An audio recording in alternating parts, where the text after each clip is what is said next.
Everyone, আমি তোমাদের শাকিল দা এবং আমি তোমাদেরকে স্বাগত জানাচ্ছি তোমাদের পরিবার দ্য পলিটি গুরু পরিবারের এক্সক্লুসিভ অডিও সিরিজে, যেখানে তোমরা পাবে তোমাদের ক্লাস 11-এর বড় প্রশ্নগুলির সহজ এবং পারফেক্ট অডিও নোটস, আর তার সঙ্গে থাকছে সেই অডিও নোটসের পিডিএফ, যেটা তোমরা ডেসক্রিপশনে দেওয়া লিঙ্ক থেকে ডাউনলোড করে নিতে পারবে।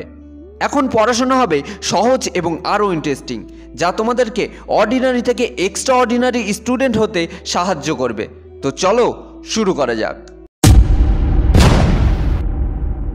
আজকের প্রশ্ন, জাতীয় জনসমাজ কাকে বলে? জাতীয় জনসমাজের উৎপত্তির প্রধান উপাদানসমূহ আলোচনা করো।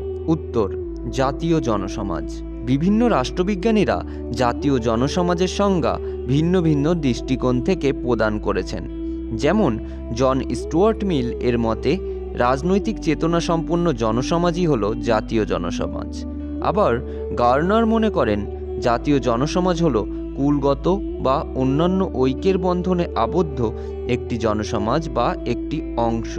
কিন্তু রাষ্ট্রতাত্ত্বিকদের দেওয়া বিভিন্ন সংজ্ঞাকে বিশ্লেষণ করলে এটা বলা যায় যে জাতীয় জনসমাজ হলো নির্দিষ্ট ভূখণ্ডে বসবাসকারী রাজনৈতিক চেতনা সম্পন্ন এমন একটি জনসমাজ যাদের মধ্যে বংশগত, ভাষাগত, ধর্মগত, সংস্কৃতিগত, ঐতিহ্যগত প্রভৃতি ক্ষেত্রে ঐক্য পরিলক্ষিত হয়। জাতীয় জনসমাজের মূল সূত্র হল জনসমাজ প্লাস রাজনৈতিক চেতনা। এবার মূল পয়েন্ট, জাতীয় জনসমাজের উপাদানসমূহ। একটি জনসমাজকে জাতীয় জনসমাজে পরিণত করার ক্ষেত্রে যে সমস্ত উপাদান গুরুত্বপূর্ণ ভূমিকা পালন করে সেগুলিকে সাধারণত দুটি ভাগে ভাগ করা যায়, যথা বাহ্যিক উপাদান ও ভাবগত উপাদান।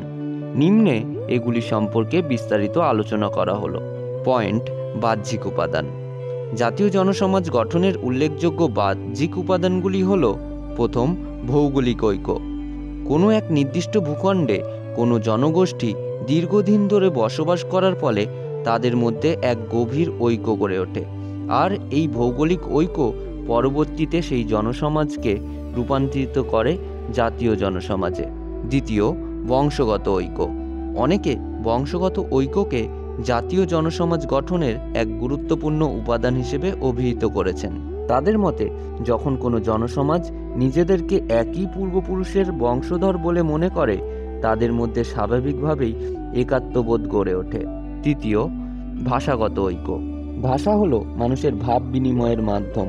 তাই জার্মান দার্শনিক ফিক্টে বলেন, জাতীয় ঐক্য উদ্ভবের অন্যতম প্রধান উপাদান হলো ভাষা, যা জাতির সাহিত্য সংস্কৃতির ধারক ও বাহক।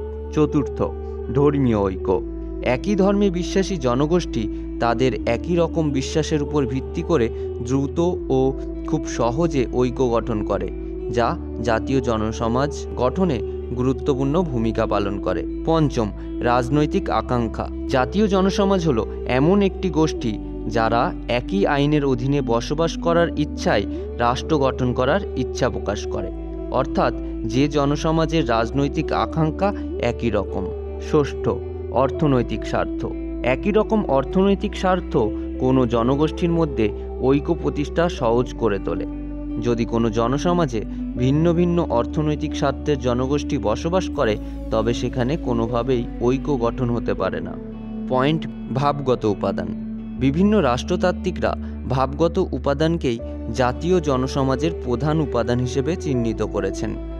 তাদের মতে বিভিন্ন দিক থেকে জনগোষ্ঠীর মধ্যে পার্থক্য থাকলেও তাদের মধ্যে যদি ভাবগত ঐক্য থাকে, তবেই জাতীয় জনসমাজ গঠন হতে পারে। উদাহরণ হিসেবে অনেকে ভারতবর্ষকে দেখিয়েছেন, কারণ এখানে বিভিন্ন জাতি, ধর্ম, বর্ণ, ভাষা থাকা সত্ত্বেও জাতি রাষ্ট্র হিসেবে আত্মপ্রকাশ করেছে। ভাবগত উপাদানের মূল বিষয়গুলি হচ্ছে অতীতের স্মৃতি, ঐতিহ্যকে বাঁচিয়ে রাখার আকাঙ্ক্ষা, জাতীয় চেতনা, জাতীয় চরিত্র ইত্যাদি। উপসংহার বা মূল্যায়ন।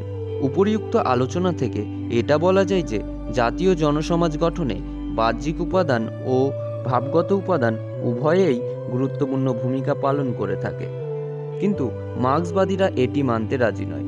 তাদের মতে ভাবগত উপাদানের তুলনায় বাহ্যিক উপাদানগুলি জাতীয় জনসমাজ গঠনের ক্ষেত্রে গুরুত্বপূর্ণ ভূমিকা রাখে।